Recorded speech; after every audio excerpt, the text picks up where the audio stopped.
استنمجرة الوقنوسي استنمجرة الوقنوسي استنمجرة فوسا فوس منا الوقنوسي استنمجرة الوقنوسي استنمجرة الوقنوسي استنمجرة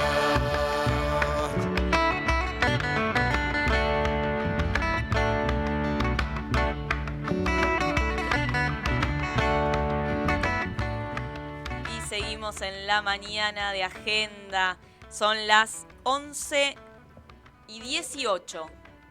Momento ideal si estamos escuchando esta canción, como todos los miércoles. Momento ideal para abocarme toda la yerba. Soy realmente un desastre. Momento ideal para que acá se vuelque la yerba y mientras se va limpiando, porque imagino que luego de semejante volcada hay que limpiarse.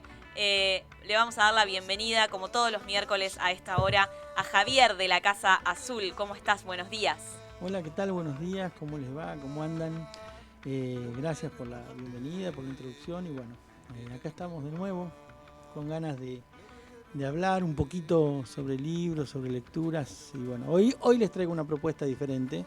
Y aparte les traigo el regalo para sortear. Para sortear. Perfecto. Entonces hoy largamos nuevo sorteo, el tercero, ¿no? El tercer sorteo de la mano de la Casa Azul, que voy a decir brevemente que fui por fin a conocer el sábado. El pequeño se ha llevado un libro que disfruta muchísimo. Así que ahora, en un ratito, sumate a @LM de Agenda, que te voy a estar mostrando la maravilla que yo conocí el sábado, porque realmente se lo dije a Juli el lunes cuando empezamos el programa, quedé fascinada con el lugar. Ya te lo había dicho con la parte de afuera que había pasado, y ahora que ingresé, doblemente feliz y bueno, y me pareció maravilloso. Así que ahora en un ratito en @LM de Agenda, LM de Agenda, te vamos a estar compartiendo también algunas imágenes, como para tentarte un poquito más, si todavía no te tentaste, porque miércoles a miércoles la tentada es fuerte. Sí, ¿no? sí. Javier, ¿qué tenemos para hoy? Bueno, primero gracias por todos los elogios de la Casa Azul, que bueno, pero en serio, realmente siempre es lindo escuchar, es bueno escuchar ese tipo de motivaciones. Es un mimo al alma. Un mimo al alma, como dicen, sí. Es una frase hecha también, como dicen, pero es bueno, más allá de que sea hecha, no importa, para nosotros es bueno. Bueno, chicos, miren, hoy les traigo, a ver, como todo el mundo debe saber, ayer fue 12 de octubre, lo que antes se entendía como el Día de la Raza, lo que hoy se entiende como el Día de la Diversidad Cultural. Entonces traje libros, tanto para regalar, como para sortear, como para reseñar o para hablar un poquito. 2 libros con esa temática. Y también para romper un poquito con todo el ciclo que venimos llevando adelante de ficción narrativa. Bueno, vamos a trabajar un poquito con algún ensayo, algún trabajo un poquito más histórico, que es lo que uno más ha trabajado. Así que bueno,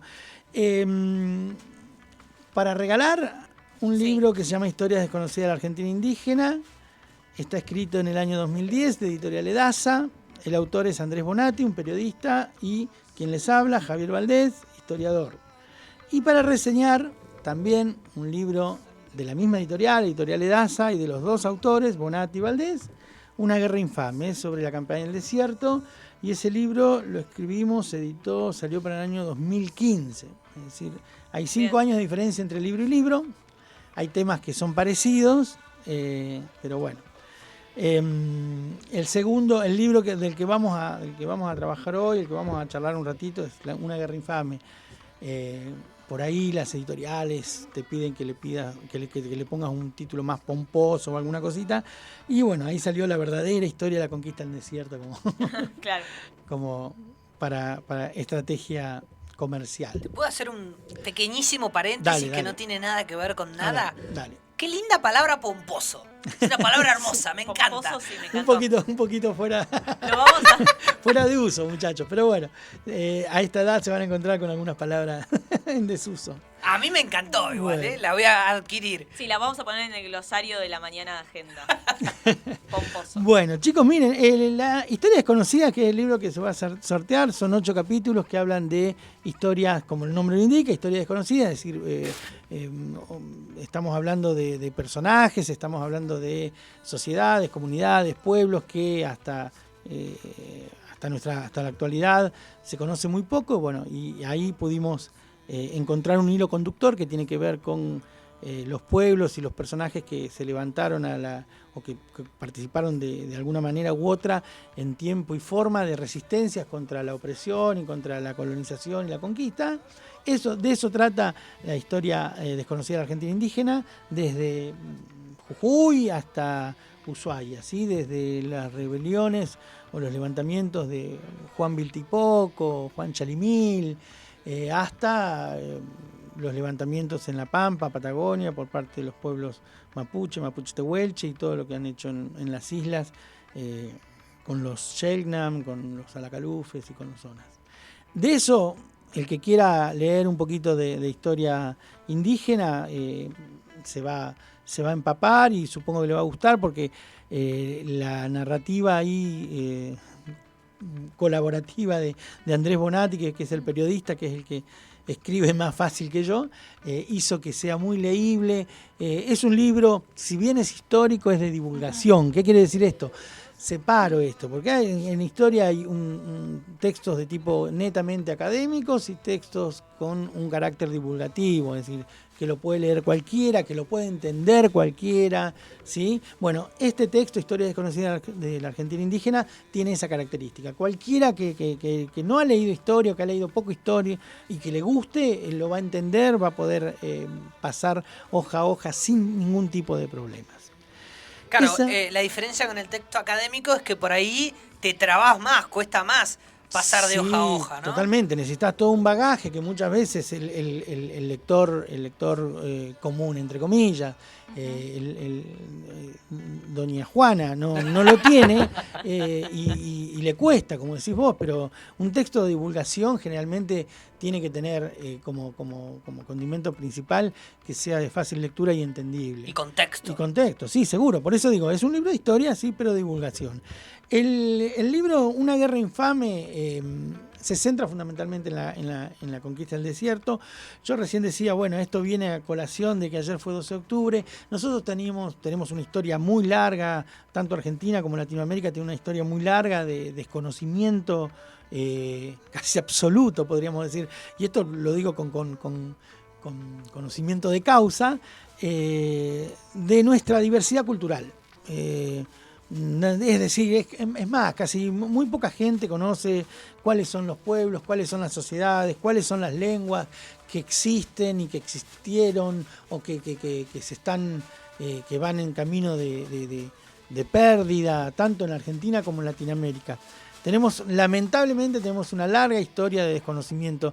Y bueno, con estos textos nosotros lo que tratamos de hacer es, luchar un poquito contra ese desconocimiento, contra esas interpretaciones, algunas erróneas, falsas, con intención, sin intencionalidad, no importa qué, pero bueno, eso sí lo podemos decir, es que la historia de los pueblos indígenas o los pueblos originarios en Argentina y Latinoamérica se caracterizan por el desconocimiento. Sí. Eso es el primer, la primer nota que encontramos cuando nos metemos a estudiar a los pueblos indígenas de Argentina o de Latinoamérica.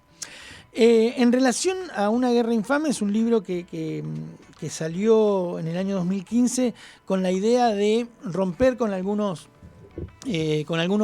principios que ya están marcados cuando uno habla de la campaña del desierto, como, no sé, tiempo y personaje. Por ejemplo, nosotros cuando hablamos de campaña del desierto no podemos detenernos en 1879, 1880, sino que lo que hicimos nosotros es rastrear todo el periodo y el proceso que comienza desde principios del siglo XIX y lo llevamos hasta principios del siglo XX, mediados del siglo XX. Es decir, A ver, si bien nosotros tenemos una campaña militar que dura alrededor de 5, 6 o 10 años, no importa cuánto, que el epicentro es 1889 con una de las campañas de Roca, nosotros decimos, no, esto empezó mucho antes. Sí, claro. De hecho, largamos de 1810, 1811, que son las primeras rastrilladas, los primeros, digamos, viajes que se hacen hacia tierra adentro, como se decía, con Andrés García, ya luego en la década del 20, en el 1820, 1830, con Rosas y todo su digamos, un gran avance sobre pueblos y sobre sociedades. Y bueno, para terminar, posteriormente sí, con Roca y todo lo conocido, digamos, en ese sentido. Y por último, digamos, incluir dentro de lo que fue la campaña del desierto, la campaña de lo que se conoce también como la campaña del desierto verde, que es el Gran Chaco. Es decir, que generalmente nosotros siempre relacionamos a la campaña del desierto con Roca y con la Patagonia, pero nunca, digamos, nos contaban, nos decían o entendíamos lo que había pasado en el Gran Chaco. En el Gran Chaco pasó lo mismo que lo que pasó acá en la Patagonia. Claro, Es decir, distintos pueblos con distintos jefes, distintas sociedades, fueron excluidas, fueron sacadas, fueron corridas, y en su lugar, digamos, llega el Estado.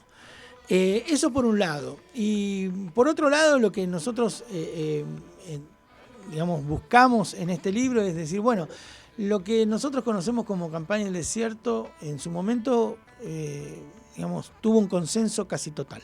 Es decir, no es que se le ocurrió a una persona, a un desequilibrado o a un hiperdotado, un genio, sino que fue un consenso que salió desde el Estado, pero también... Claro, fue una cuestión de Estado. Fue una cuestión de Estado, pero consensuado por el público general, por la sociedad general. Es decir, la prensa del momento lo consensuó, las asociaciones y las sociedades, sociedad rural, llámese lo que quiera, lo consensuó,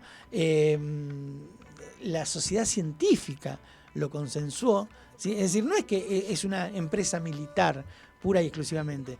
Por eso también queríamos romper con esos mitos. Es decir, no fue una empresa militar que sale de un personaje muy emblemático como fue Julio Argentina Roca y sale de ahí. No. Fue algo planeado, muy planeado, y fue muy consensuado. Como yo te decía, si vos buscás fuentes de la época en prensa, la prensa estaba totalmente de acuerdo. La sociedad científica, las asociaciones científicas del momento estaban totalmente de acuerdo y avalaban eso. Y bueno, las sociedades como por ejemplo la sociedad rural, salieron beneficiados de esto, así que también avalaron. Es decir, en el marco social estaba totalmente consensuada la campaña del desierto. Hiciste bien en marcar al principio de que impera el desconocimiento sobre los pueblos indígenas, y ahora al contar esto de el hecho de que esté consensuado, creo que también debe marcarse en el libro, seguramente está marcado por intereses muy claros y muchos de esos secretos a los ojos de la sociedad civil, pero que hay. La sociedad rural claramente tuvo beneficios concretos y muy grandes. Totalmente, sí. De esta campaña. De hecho, uno de los capítulos es el reparto del botín. Uno de los últimos capítulos, son 11 capítulos, es el reparto del botín, y uno de los que, digamos, de los sectores beneficiados, sí, son los sectores terratenientes. Pero, digamos, está bueno esto de decir, bueno, porque también esto, ¿viste? Uno cree, o por lo que ha leído, por lo que le dicen, que es una empresa que llevó adelante el ejército, que lo llevó adelante a partir de la institución Estado, y que los sectores terratenientes se sintieron, sí, está bien, los sectores terratenientes, pero igual digamos, esta palabra, y yo disculpen que sea tan reiterativo, el consenso estaba dado, es decir, por todo. Algunos se beneficiaron más y otros se beneficiaron menos, pero el consenso estaba. Por otro lado, hay algo que yo estaba escuchando en el bloque anterior, que estaban hablando ustedes de los libros, de cómo vienen. Ustedes piensen que uno de los grandes, en el reparto del botín, lo que nosotros decimos es que, bueno, gran parte del territorio patagónico y pampeano fue repartido en latifundios, en familias, en pocas familias, que pertenecían generalmente a la élite porteña, a la élite del litoral, ¿sí? Ya sea Entre Ríos, Santa Fe, Buenos Aires. ahí es donde se reparte todo el botín. Sobre todo a sectores digamos, acomodados, que ya poseían tierras, pero también fueron entregados premios militares y otros casos. Pero a lo que voy es esto, es que nosotros nos tenemos que enfrentar a eso para pensar las cuestiones que están pasando hoy. Y acá es lo que yo te decía, la relación que ustedes hacían hace un ratito con el libro y los personajes que aparecen, que hay un hilo. Es decir, no es que lo que pasó allá no tiene contacto con lo de hoy, sino no hacemos historia y no estudiamos historia. Los problemas que están teniendo hoy en muchas partes del territorio, fundamentalmente pidiendo tierra, los pueblos originarios, llámese mapuche, llámese com, llámese pilagá, esos problemas vienen de esa época y vienen porque pasó eso. Es decir, no es un hecho aislado que estas personas de hoy quieren pasarse de vivos y pedir territorio. No. Están, digamos, recurriendo a una determinada acción, pero por cuestiones que pasaron hace muchos años. Es decir, y ahí está la relación del pasado y el presente. Claro. Si no hubiese pasado lo que pasó, es decir, está bien, esto es contrafáctico, pero lo que están pidiendo hoy, por ejemplo, a mí me pasa y me llega muy de cerca porque soy de allá del sur, lo que está pasando en Río Negro, lo que está pasando en Chubut, los movimientos que se están dando, los levantamientos, el pedido de tierra, la llegada de comunidades o de grupos a territorios y ocupar esos territorios, tiene que ver con esto que yo estoy redactando en el libro y que pasó hace 150 años. Y ahí está la relación, y ahí está la importancia también de la historia. Tener en cuenta esos hechos es tener en cuenta o pensar históricamente el proceso. Otra de las cositas, otra de las novedades que nosotros incluimos en ese libro en su momento, tiene que ver con los nuevos archivos que se habían abierto, sobre todo de la Marina de Guerra. Cuando se estudiaba la campaña del desierto, sí se hablaba de que muchos habían sido sacados de su territorio. No se sabía muy bien a dónde se los había llevado, quién los había llevado y qué habían hecho de ellos. Bueno, cuando se abrieron los archivos de la Marina de Guerra, nosotros vimos que Martín García había sido un punto neurálgico en la llegada y concentración de población indígena de todas partes, y desde ahí, digamos, salían hacia todas partes del país. ¿Y hacia dónde? Bueno, muchos de ellos fueron hacia las tropas del ejército, muchos, digamos, indígenas pampeanos, indígenas de Patagonia, terminaron en las fuerzas militares, ¿sí? ya sea en la Marina o en el ejército. Otros terminaron en los yerbatales de Misiones, de Corrientes. Otros terminaron en los algodonales del Chaco o en la zafra tucumana. Digamos, la isla Martín García sirvió como centro desde donde entraban y salía población para luego ser colocada en el sistema productivo o en el sistema, digamos, estatal, ya sea el ejército o alguna otra repartición. Eso estaba casi borrado, eso casi no se hablaba o no se conocía. Tiene que ver también con esa apertura que yo te decía recién de archivos en la Marina, pero que nosotros ahí supimos cómo X personaje o tal persona o tal grupo, ¿sí? Pasó por la isla Martín García para ser trasladado luego a Tucumán y terminó en Tucumán un indígena que vivía en lo que es hoy el territorio de Chubut, por ejemplo. Claro. Bien, y por último, la importancia del texto tiene que ver con la relectura. Nosotros acá lo que tratamos es de no caer las fichas contra los de siempre, es decir, un Sarmiento, un Roca, que está bien, es decir, de hecho aparece la postura de Sarmiento en relación a la Patagonia y en relación a la campaña, la postura de un Mitre, la postura de un Rosas o de un Roca, pero nosotros no, digamos, la idea no es apuntar y dar nombres propios, sino ver el proceso como tal, ¿sí? Un proceso que duró muchos años, que incluyó a muchas personas y que sin ese apoyo incondicional de muchos gobiernos, de muchos estadistas, de muchos científicos, de muchos sectores, periodistas, diarios, sociedades. Claro. Esto no podría haber funcionado como funcionó, que fue un mecanismo, la verdad que fue un mecanismo bastante perverso, si se quiere, pero que funcionó aceitadamente Claro. para llevarse a cabo. Por eso es que hacías tanto hincapié en la cuestión del consenso, por esto mismo, porque claro, una decisión de estas características, con todo lo que esto implica, y con todo lo que implicó para la historia argentina, no puede haber sido tomado unilateralmente por un Estado o por una decisión gubernamental. Claramente, primero se forjó las bases de un consenso para que esto pueda haber sido llevado adelante, y también explica por qué el desconocimiento. Totalmente. Explica por qué la falta de acceso al conocimiento de lo que pasó en ese momento. Nosotros, y para terminar, lo último que te voy a marcar, hay un capítulo que nosotros tomamos, se llama, digamos, Las Crónicas del Desierto, que tomamos tres comunidades actuales, porque también otro de los puntos que nosotros hacemos hincapié en el libro, en los dos libros, es de dejar de hablar en tiempo pasado, es decir, los pueblos indígenas, pueblos originarios existen en la actualidad, no es que vino la campaña del desierto y erradicó a todos. No, los pueblos, por eso te decía, hay una relación directa entre el pasado y el presente, la historia está para marcar eso, y yo si te ponía como ejemplo que hoy están pidiendo tierra a algunas comunidades, es porque pasó esto hace 150 años. En ese capítulo de Crónicas del Desierto nosotros tomamos tres comunidades actuales. Una es la comunidad de Futanecón, en Río Negro.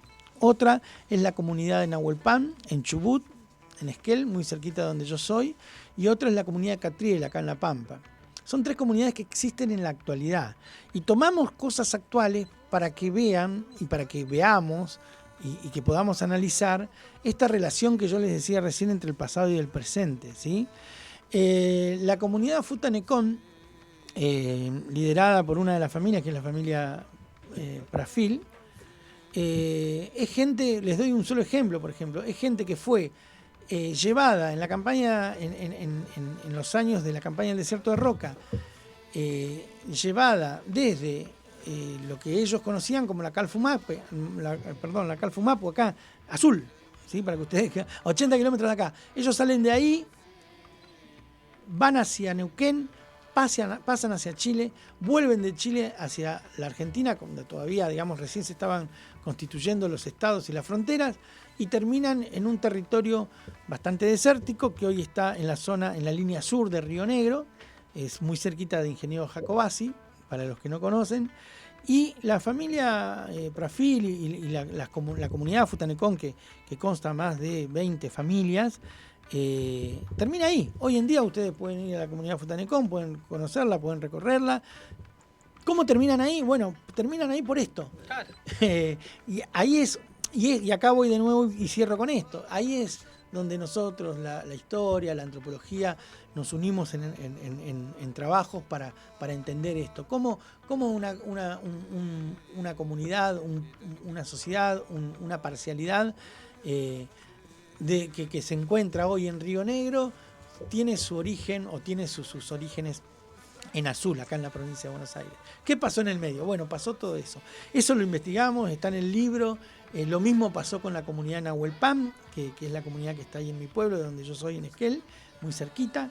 Y eso también pasó con Catriel, que, digamos, hay mucho para hablar también, porque Catriel es una comunidad que también, y un pueblo y un apellido que es muy, digamos, cercano acá a los tandilenses.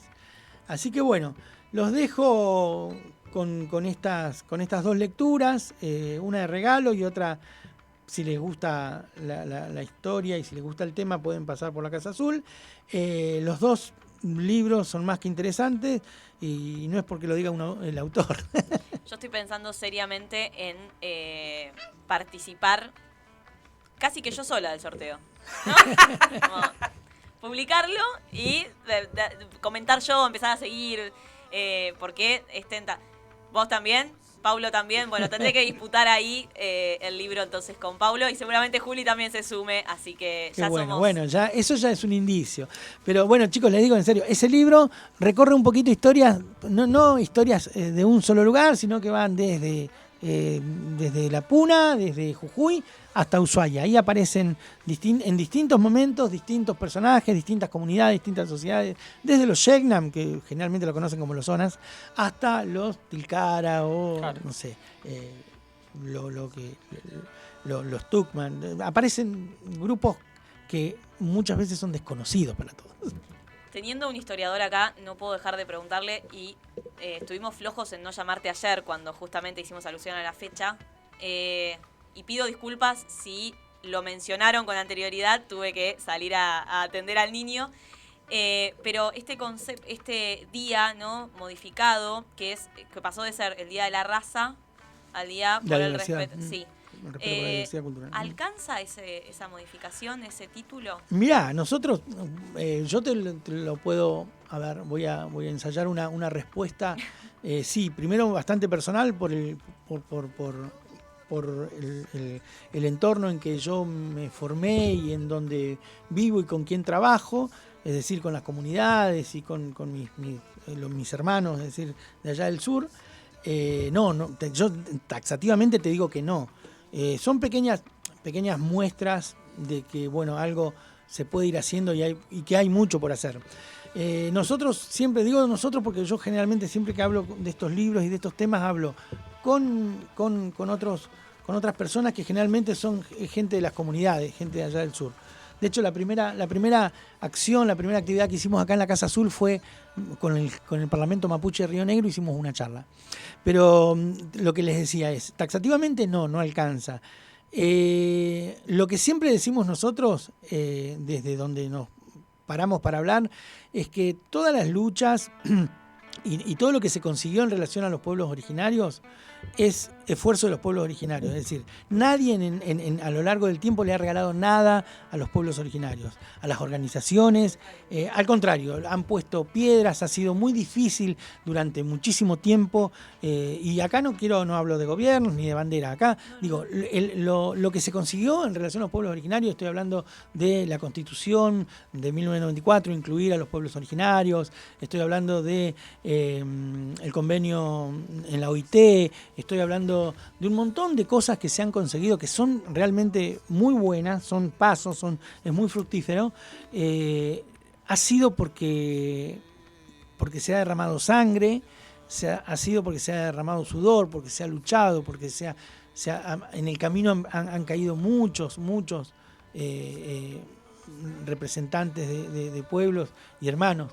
Entonces, eso quiero dejar claro. Y todo lo que está apareciendo, sí, son pequeñas muestras que nosotros siempre vemos buenos guiños, desde gobiernos, desde instituciones, pero son pequeños guiños. El esfuerzo lo han hecho las comunidades. Javi, muchísimas gracias por este momento, por este espacio. Nos vamos a reencontrar seguramente el próximo miércoles, si es que así también lo deseás y si es que la venís pasando bastante bien. Esperemos que sí. Así que muchísimas gracias. Bueno, muchas gracias a ustedes, chicos, y bueno, nos encontramos el miércoles que viene. Un abrazo. Y disputaremos el libro sin ninguna duda entre quienes formamos parte de la mañana de Agenda. Gracias.